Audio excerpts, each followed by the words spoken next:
Hey yo sobat rebahan, gimana kabar kalian? Semoga baik-baik saja ya kan? Nah, kali ini kita bakalan ngebahas sebuah donghua yang menarik untuk ditonton nih teman-teman, yang berjudul Yuanlong. Donghua ini bercerita tentang tentara yang nyasar ke dunia, yang dimana kekuatan roh adalah segalanya. Dengan ilmu militernya, apakah ia mampu menghadapi orang-orang jahat di sana? Jadi yuk kita mulai saja ceritanya, man. Cerita bermula dengan seorang lelaki yang bernama Wang Sheng sedang terjun untuk menjalani sebuah misi layaknya seorang tentara pada umumnya. Namun di tengah badai tersebut, terlihat seekor roh burung phoenix sedang menatapnya. Dan tiba-tiba ia bertemu seorang wanita. Wang Sheng kebingungan saat wanita tersebut memintanya untuk membunuh dirinya sendiri. Namun saat Wang Sheng mendekatinya, seketika wanita tersebut menghilang. Kemudian Wang Sheng kembali sadar dan nyawanya terancam. Sebab ia tidak sempat membuka parasut. Pada akhirnya ia kehilangan kontak dengan teman-temannya. Scene berpindah di mana seorang gadis yang bernama Song Yan diancam untuk tidak melawan pasukan dari Dai Huan yang sedang mengambil harta terlarang.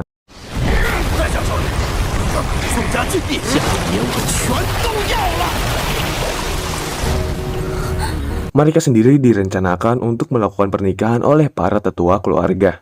Akan tetapi, Song Yan tidak mau menikahi lelaki tersebut. Terpaksa ia membuat alasan bahwa ia sudah mempunyai tunangan tersendiri. Dai Huan yang mendengarnya membuatnya tertawa dan menantang untuk orang tersebut datang lalu menyelamatkan dirinya. Seketika saja seseorang muncul dari langit dan terjun ke sebuah lingkaran air. Dan benar saja, itu adalah Wang Sheng.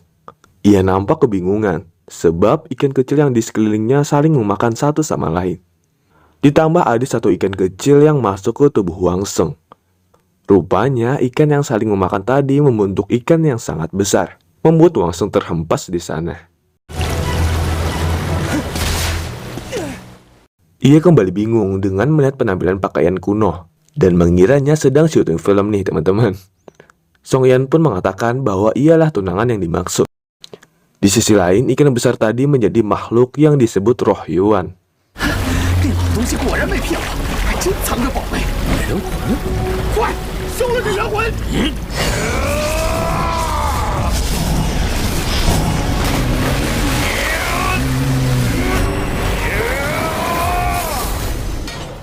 Setelah selesai menangkap roh Yuan tadi, lagi-lagi Dai Huan membuli si Wang Sheng yang terlihat memakai pakaian seperti orang barbar atau yang kita sebut sebagai orang pedalaman. Dai Huan pun menunjukkan kekuatan roh Yuan yang ditakuti orang-orang.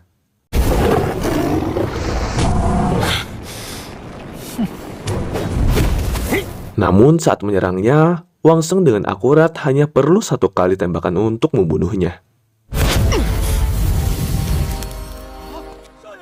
Melihat ada kesempatan, penjaga Song Yan langsung menyerang anak buah Dai Huan dan pertempuran pun tak terelakkan lagi.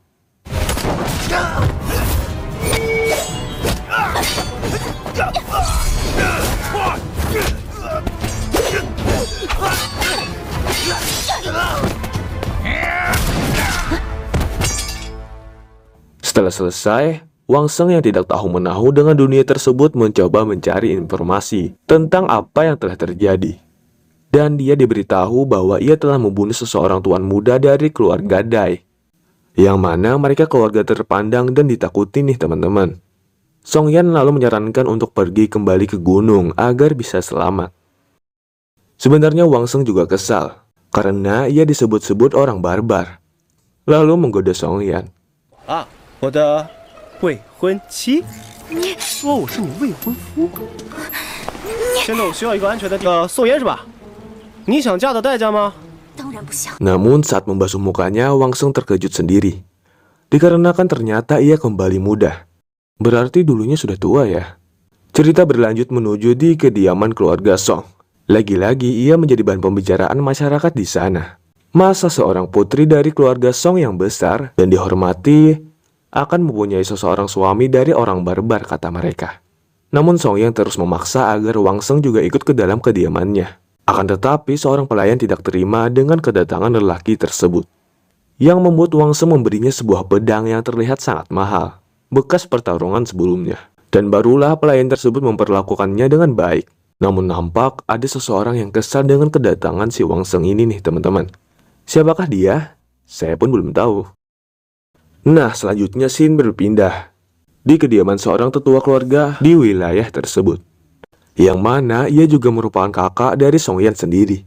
Ia sempat terkejut ketika mengetahui adiknya sedang membawa calon suaminya ke sana.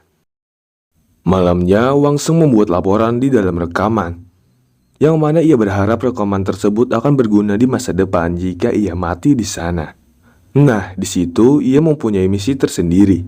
Misi pertamanya ialah berpura-pura menjadi tunangannya Song Yan. Sedangkan yang kedua adalah mencari gadis Phoenix yang membuatnya berada di dunia tersebut. Besok harinya, Song Yan melihat Wang Seng sedang berlatih di sana. Di dalam hatinya sendiri, Song Yan memuji ketampanan dari Wang Seng ini nih teman-teman. Akan tetapi ia masih saja malu-malu. Rupanya Song Yan cukup perhatian. Terlihat ia membawa makanan dari kediamannya. Wang Seng pun mendapat kesempatan untuk lebih dalam mengetahui tentang dunia tersebut.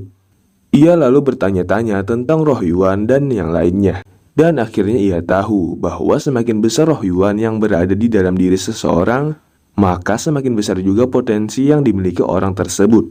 Wang Seng yang mendengarnya membuatnya tertarik dengan roh Yuan ini.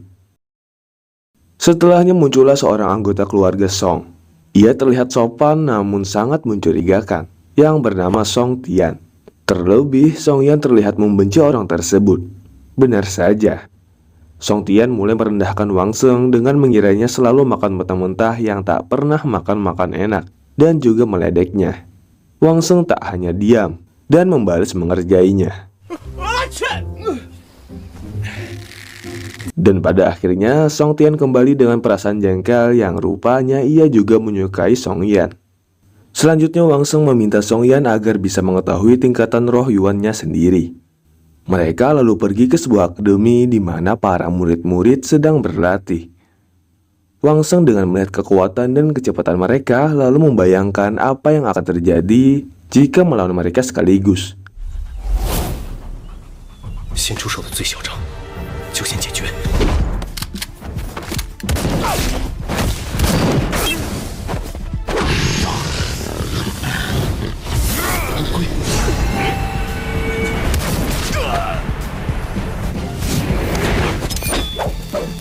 Dan di dalam pikirannya, dengan ilmu militer saja ia tetap menang melawan mereka.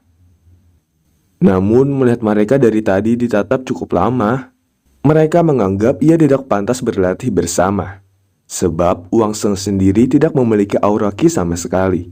Mereka kemudian sampai di kelas pemula, di mana di tempat tersebutlah Wang Seng bisa mencek roh Yuan di tubuhnya. Namun saat dicek, mereka semua sangat terkejut saat mengetahui bahwa roh Yuannya berupa ikan mas cacat. Tak terima, Song Yan menduga cermin tersebut rusak. Namun setelah ia juga mencobanya, cermin tersebut ternyata berjalan dengan baik. Katanya roh ikan mas cacat tersebut adalah yang paling rendah. Bahkan ia tidak akan pernah bisa untuk naik level. Anak-anak yang berada di sana pun mengejek Wang Seng karena memiliki roh Yuan lebih rendah dibanding milik mereka yang masih kecil. Melihatnya diejek, Song Yan membawanya lari ke hutan. Dan di sana ia menyuruh Wang Seng untuk meninggalkan kota tersebut nih teman-teman. Namun Wang Seng yakin hanya dengan ikan emas saja, mungkin suatu saat nanti ia akan menjadi naga yang besar.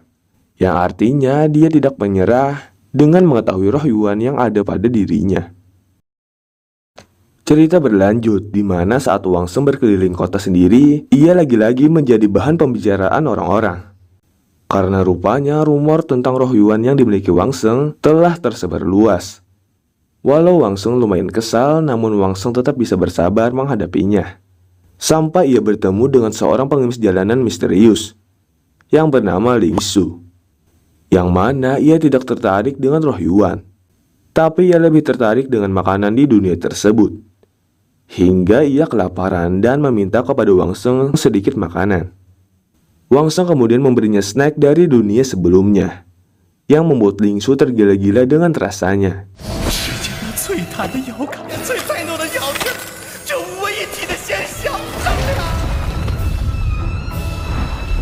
Melihat Wang Seng mempunyai sisanya, ia kemudian merebutnya dan kabur begitu saja. Akan tetapi di situ Wang Seng diberi cincin berharga yang belum tahu apa kegunaannya. Setiba Wang Seng di rumah, Song Yan ternyata sudah menunggunya di rumah. Ia lagi-lagi menyuruh Wang Seng meninggalkan dirinya dan memberikan sejumlah uang dan pil roh. Ternyata Song Yan tak tega melihat Wang Seng dipermalukan di kota tersebut. Terlebih, ia merasa bersalah telah membawanya ke akademi sebelumnya. Akan tetapi, Wang Seng tetap berjanji akan melindungi Song Yan dan berlatih sampai membuat hasil yang memuaskan. Namun saat ia ingin berlatih, Wang Seng dicegat oleh beberapa orang yang ingin membunuhnya.